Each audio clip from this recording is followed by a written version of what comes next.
ಸಂತ್ರಸ್ತೆಯ kidnap ಪ್ರಕರಣಕ್ಕೆ ಸಂಬಂಧಪಟ್ಟಂತೆ ಮಾಜಿ ಸಚಿವ ಎಚ್.ಡಿ. ರೇವಣ್ಣ ತಾತ್ಕಾಲಿಕ ರಿಲೀಫ್ ಸಿಕ್ಕಿದೆ ಸರಿ, ಆದ್ರೆ ಭವಾನಿ ರೇವಣ್ಣ ಅವರಿಗೆ ಕಾನೂನು ಸಂಕಷ್ಟ ಮುಂದುವರಿತಾ ಇದೆಯಾ? ಈ ಪ್ರಶ್ನೆ ಸದ್ಯಕ್ಕೆ ಮುನ್ನೆಲೆಗೆ ಬರ್ತಾ ಇದೆ. ಕಾರಣ ಭವಾನಿಗೆ ಮತ್ತೊಂದು ನೋಟಿಸ್ ಅನ್ನ ಕೊಡೋದಕ್ಕೆ ಎಸ್ಐಟಿ ಅಧಿಕಾರಿಗಳ ತಂಡ ಮುಂದಾಗ್ತಾ ಇದೆ. ಈಗಾಗಲೇ ನಿಮಗೆ ಗೊತ್ತಿರೋ ಹಾಗೆ 2 ಸಲ ನೋಟಿಸ್ ಅನ್ನ ಕೊಟ್ಟಿತ್ತು, ವಿಚಾರಣೆಗೆ ಬನ್ನಿ ತನಿಖೆ ಮಾಡಬೇಕು ಅಂತ ಕೇಳಿದ್ರು. ಆದ್ರೆ 2 ಸಲ ಕೂಡ ವಿಚಾರಣೆಗೆ ಗೈರಾಗಿದ್ರು ಭವಾನಿ ರೇವಣ್ಣ ಅವರು.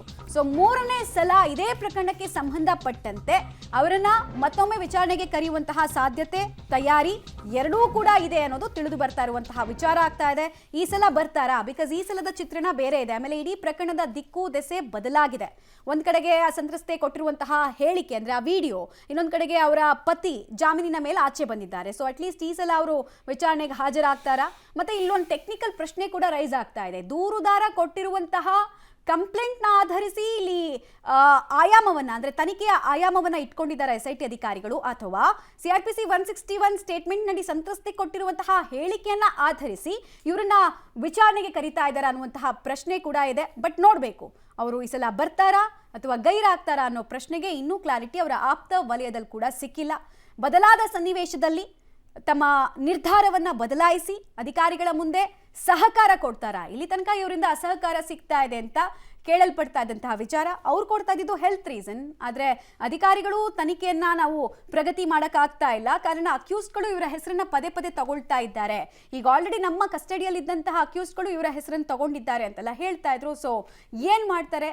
ಇದು ಇವರಿಗೂ ಉರುಳಾಗುತ್ತಾ ಅಥವಾ ಇಲ್ವಾ? ಈ ಎಲ್ಲಾ ಪ್ರಶ್ನೆಗಳು ಕೂಡ ಸದ್ಯಕ್ಕೆ ಚರ್ಚೆಯ ವಿಚಾರ ಆಗಿದೆ. ಡೀಟೇಲ್ಸ್ ಕೊಡ್ತಾರೆ ನರಸಿಂಹಮೂರ್ತಿ, ನೇರ ಸಂಪರ್ಕದಲ್ಲಿ ಜಾಯ್ನ್ ಆಗ್ತಾರೆ. ನರಸಿಂಹಮೂರ್ತಿ, ಈಗ ದೂರುದಾರ ಕೊಟ್ಟಿರುವಂತಹ ಕಂಪ್ಲೇಂಟ್ ನ ಆಧಾರದಲ್ಲಿ ಇವರನ್ನ ಕರೀತಾ ಇರೋದ ತನಿಖೆಗೆ, ಅಥವಾ CRPC 161 ಅಡಿಯಲ್ಲಿ ಸಂತ್ರಸ್ತೆ ಕೊಟ್ಟಿರುವಂತಹ ಸ್ಟೇಟ್ಮೆಂಟ್ ನನ್ನ ಆಧಾರವಾಗಿ ಇಟ್ಕೊಂಡು ಇವರನ್ನ 3ನೇ ಸಲ ಕರೀತಾ ಇರೋದಾ? ಆಮೇಲೆ ಸಾಧ್ಯತೆ ಏನಿದೆ? ಈ ಸಲ ಆದ್ರೂ ಅಟ್ಲೀಸ್ಟ್ ವಿಚಾರಣೆಗೆ ಅಪಿಯರ್ ಆಗಬಹುದಾ ಒಂದು ವೇಳೆ ನೋಟಿಸ್ ಕೊಟ್ರೆ, ಅಥವಾ ಏನು ಅಂತ?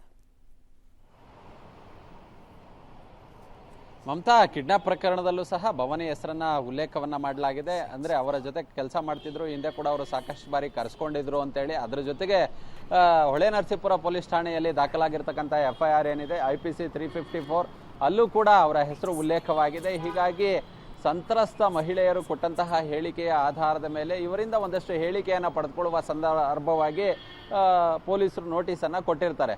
ಕಾರಣ, ಈ ರೀತಿಯಾದಂತಹ ಘಟನೆಗಳು ನಡೆದಂತಹ ಸಂದರ್ಭದಲ್ಲಿ ತಾವು ಮನೆಯಲ್ಲಿರಲಿಲ್ವಾ, ತಮ್ಮ ಗಮನಕ್ಕೆ ಬಂದಿತ್ತಾ, ಅಥವಾ ಈ ಸಂತ್ರಸ್ತ ಮಹಿಳೆಯರು ತಮಗೆ ಆದಂತಹ ಕಿರುಕುಳವನ್ನು ತಮ್ಮ ಗಮನಕ್ಕೆ ಏನಾದರೂ ತಂದಿದ್ರೆ, ಈ ರೀತಿಯಾಗಿ ಒಂದಷ್ಟು ಪ್ರಶ್ನೆಗೆ ಭವಾನಿಯವರಿಂದ ಉತ್ತರ ಪಡೆದುಕೊಳ್ಳೋ ಸಲುವಾಗಿ SIT ನೋಟಿಸ್ ಕೊಟ್ಟಿದೆ ಅನ್ನೋ ಮಾಹಿತಿಗಳು ಲಭ್ಯವಾಗ್ತಿದೆ. ಹೀಗಾಗಿ ಈಗಾಗಲೇ 3 ನೋಟಿಸ್ಗಳನ್ನು ಭವಾನಿಯವರಿಗೆ ರವಾನೆ ಮಾಡಲಾಗಿದೆ. ಇನ್ನು ವಿಚಾರಣೆಗೆ ಹಾಜರಾಗಿಲ್ಲ ಅನ್ನೋ ಮಾಹಿತಿಗಳು ಲಭ್ಯವಾಗ್ತಿದೆ. ಅಂದ್ರೆ ಈ ಪ್ರಕರಣ ಸಂಬಂಧ ಅವರು ಕೂಡ ಮೇನ್ ಎವಿಡೆನ್ಸ್ ಆಗಿ ಮಾಡ್ಕೊಳ್ಳೋ ಪ್ರಯತ್ನವನ್ನ SIT ಅವರು ಮಾಡ್ತಿದ್ದಾರಾ, ಅಥವಾ ಅವರನ್ನು ಕೂಡ ಆರೋಪಿತ ಸ್ಥಾನದಲ್ಲಿ ನಿಲ್ಲಿಸುವ ಕೆಲಸವನ್ನ ಮಾಡ್ತಿದ್ದಾರಾ ಗೊತ್ತಿಲ್ಲ. ಆದ್ರೆ ಈ ಪ್ರಕರಣ ಸಂಬಂಧ ಅವರು ಕೂಡ ಈ ಸಂತ್ರಸ್ತ ಮಹಿಳೆಯರು ಅವರ ಹೆಸರನ್ನ ಪ್ರಕರಣದಲ್ಲಿ ಉಲ್ಲೇಖ ಮಾಡಿದ್ದಾರೆ.